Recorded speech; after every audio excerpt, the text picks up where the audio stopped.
couldn't have it. I tried to take it back, but it was too late. These untold stories will change how you see one of Hollywood's most emotional films forever. You little son of a... Fact 1. I'm not gonna have any trouble with you, big boy. Yes, sir, boss. Before The Green Mile, Michael Clarke Duncan was barely getting by in Hollywood. He worked as a bodyguard for celebrities like Will Smith and Jamie Foxx. He'd moved to LA from Chicago to chase his acting dream. One night, while guarding a big party, he met Bruce Willis. They hit it off, and Willis encouraged him to try for bigger roles. When Frank Darabont started casting John Coffey, Bruce Willis recommended Duncan. He told Darabont, "You need to see this guy. He's perfect." This is what I'm gonna tell you. My belief was that I wanted to do this movie. I had faith that I could do it. I prayed about it. Duncan auditioned and blew everyone away with his raw emotion. Darabont was stunned that such a gentle giant could deliver such vulnerability. The tears in Duncan's eyes during his screen test were real. He later said he thought about his mother to get into that headspace. When he got the role, Duncan broke down and called his mom to tell her. She'd always told him to follow his heart no matter what. On set, Tom Hanks took Duncan under his wing. Hanks made sure Duncan felt supported during the most emotional scenes. The role changed his life overnight. He went from security guard to Oscar nominee. Even Bruce Willis visited the set to cheer him on. Duncan never forgot the people who believed in him. He said playing Coffey was the best gift of his career. It proved you don't have to be a star to make people believe in miracles. Sometimes one person's encouragement can change your whole path. And for Michael Clarke Duncan, it turned a gentle giant into a legend. Fact 2.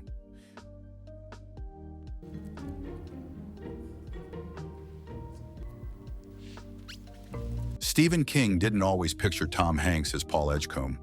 When Frank Darabont showed him the casting list, King worried Hanks would be too nice. He wanted the guards to feel flawed, not just good guys. But Darabont insisted Hanks could balance authority and compassion. Hanks loved the script and agreed to play Edgecombe immediately. King visited the set to see him in action.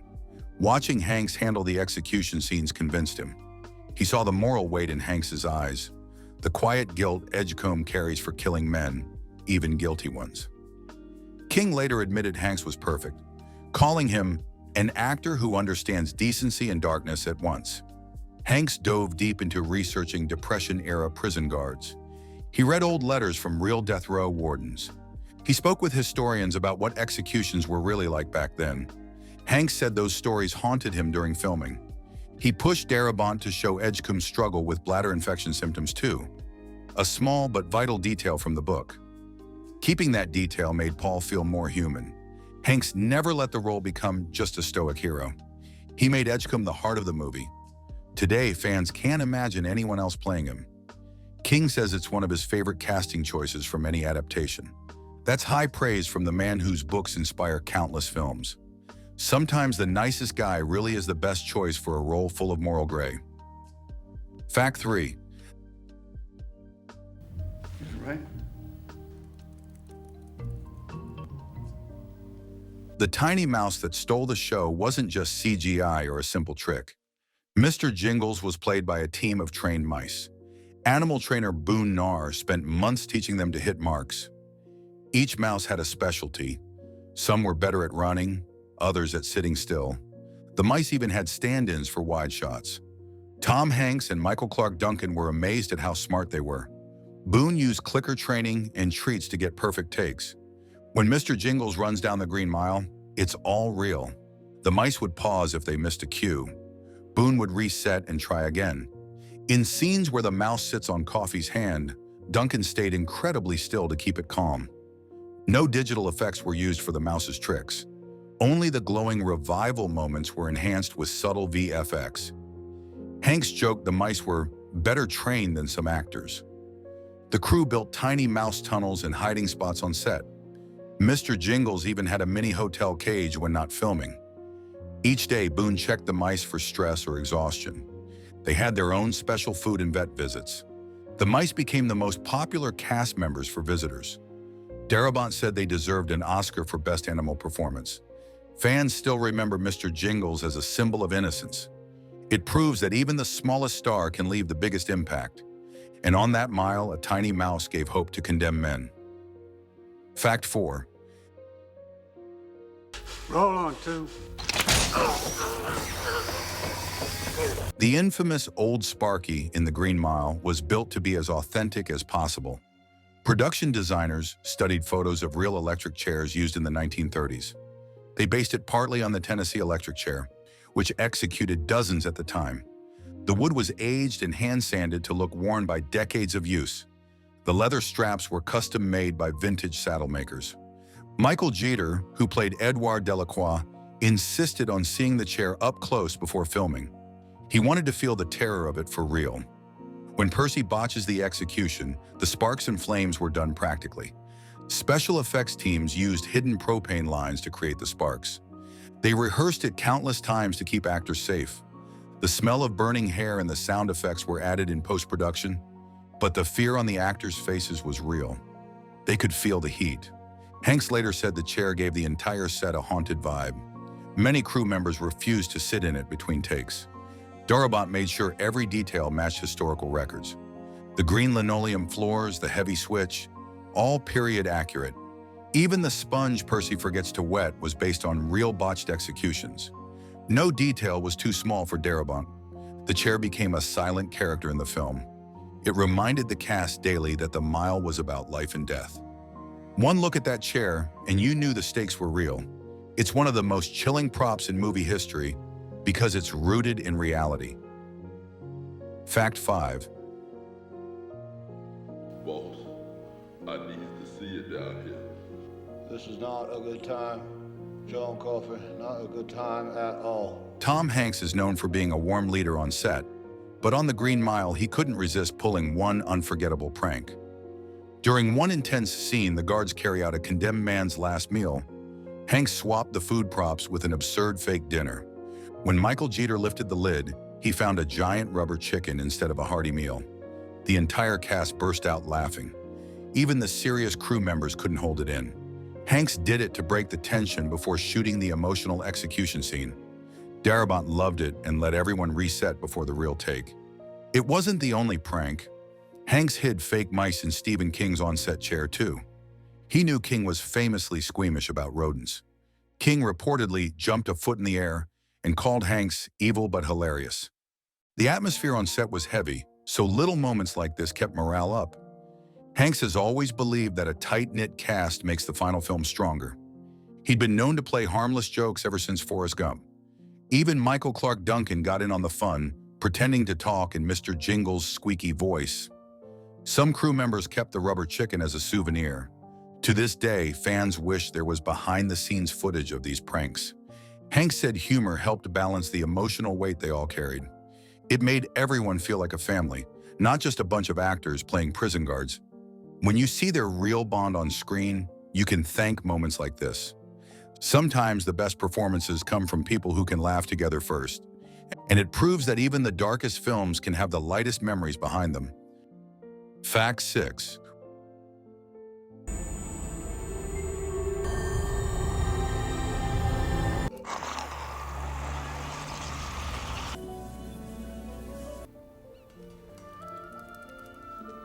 When Frank Darabont adapted The Green Mile, he stayed incredibly faithful to King's original story. But he made one subtle change that even King didn't see coming. In the book, John Coffey's miraculous healing powers are described, but not shown with visual effects. Darabont decided to add the eerie swarm of black flies that Coffey exhales after healing someone. He wanted a physical manifestation of the pain Coffey absorbed. When King saw the first test footage, he was stunned. He said it was the perfect cinematic touch that added mystery without ruining the realism. The special effects team used tiny bits of CGI to make the flies swirl in impossible ways. They studied real insect swarms for movement. Michael Clarke Duncan had to pretend to spit out the evil, then react as if it lifted a burden. This tiny effect became iconic. Fans still remember the haunting cloud of darkness. King later told Darabont he wished he'd written it that way himself. It's one of the few times King praised a film change so openly. He said it made Coffey's sacrifice feel even bigger. The symbolism of taking in pain and expelling evil hit audiences hard. Critics pointed out that without it, Coffey's power might have felt too abstract. Darabont has always said that adaptation means knowing when to add something new. That single swarm of flies took weeks of post-production to perfect. Duncan said it was the hardest effect to imagine while acting. It shows how one visual can elevate a whole character, and it proves that sometimes the best changes honor the story even more. King's approval was the icing on the mile. Fact 7.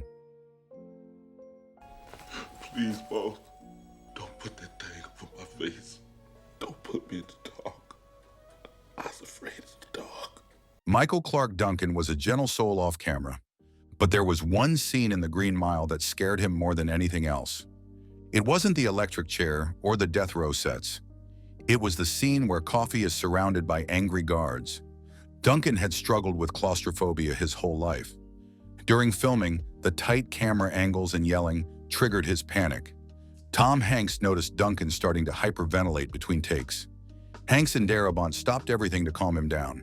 They gave him extra breaks and reblocked the scene to make it less suffocating. Duncan was embarrassed but grateful for their patience. He later said he channeled that fear into Coffey's dread of crowds and violence. When you see Coffey flinch as the guards close in, that's partly real. Hanks praised Duncan's honesty about his fears. It made Coffey more believable. The crew kept the set as quiet as possible for his close-ups. Even the extras were told to dial back their shouting to help him stay calm. Duncan's huge size made people forget he could feel trapped easily. That gentle giant vibe is what made Coffey so tragic. Duncan's vulnerability in that moment became one of the film's most moving details. It reminded everyone on set that bravery isn't about being fearless. It's about pushing through it. His openness inspired the whole cast to be more supportive. And it's why his Coffey is still one of the most unforgettable characters ever put on film. Fact 8. Mr. Jingles wasn't always real in every shot. While Boone Narr's mice did most of the work, some moments needed movie magic. Certain stunts were too risky for the live mice to perform. The prop department built an incredible stand-in mouse from fur, wires, and animatronics. It could twitch its nose, wiggle its tail, and even play dead on cue. The stand-in was used in scenes where Percy steps on Mr. Jingles. They filmed wide shots with the real mouse running away. Then they swapped in the fake for the crunch moment. Sound designers added the tiny squeal for extra heartbreak. Michael Jeter hated filming that part. He called it the worst thing I've ever done to a mouse, even a fake one. Afterward, he asked the trainers to let him hold the real Mr. Jingles as an apology. The animatronic was so realistic that some crew members flinched when they saw it in the props cart. Tom Hanks joked they should auction it off for charity, but Darabont kept it locked up to preserve the illusion. The stand-in was also used when Mr. Jingles balances on Coffey's huge hands. It made the mouse appear even tinier in comparison. No digital mice were used for those close-ups, all practical.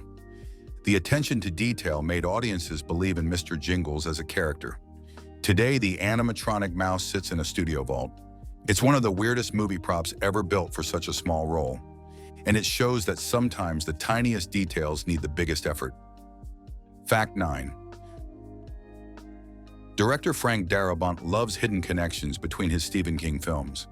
He drops subtle nods to the Shawshank Redemption inside The Green Mile. The prison architecture echoes Shawshank's stone walls and barred windows. One of the guards' last names is Hadley, a nod to Captain Byron Hadley in Shawshank. The green linoleum floors mimic Shawshank's cell block colors. Darabont reused some production crew from Shawshank for continuity. He told them he wanted the sets to feel like spiritual cousins. Even the prison's warden shares character traits with Shawshank's cruel leadership. In the script drafts, there was an unused line where Edgecombe references another old stone prison upstate. Darabont cut it because he didn't want it too obvious. Fans still debate whether both stories exist in the same universe. Stephen King never confirmed it, but he loved the theory. The sense of time and place ties them together. Both films explore hope and mercy inside dark places. Darabont said he likes that people rewatch both and spot new links. The green tint in some scenes was done to match Shawshank's color grading. He used the same cinematographer for key scenes. The mouse tunnels mirror the escape tunnels from Shawshank. Even some musical cues echo Thomas Newman's Shawshank score. It's like a secret gift for King fans. and it proves Darabont's King adaptations are part of one beautiful, brutal world. Fact 10.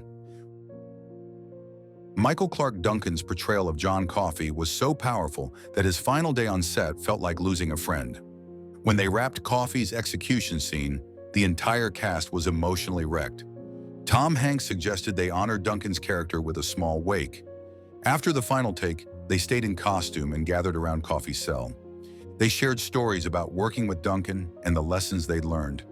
Hanks gave a short speech about Coffey's goodness. Some crew members brought candles and placed them near the cell bars. They even poured a symbolic drink and left it on Coffey's bunk. Duncan was deeply moved and tried to break the tension by joking, "I'm not dead yet," but everyone was crying too hard to laugh much. Frank Darabont later called it the most emotional moment he'd ever seen on a set. He said it felt like saying goodbye to something sacred. The wake wasn't filmed, but cast members say they'll never forget it. Years later, when Duncan passed away in real life, many of the crew said they thought back to that night. They felt they'd already honored him once for bringing so much soul to Coffey.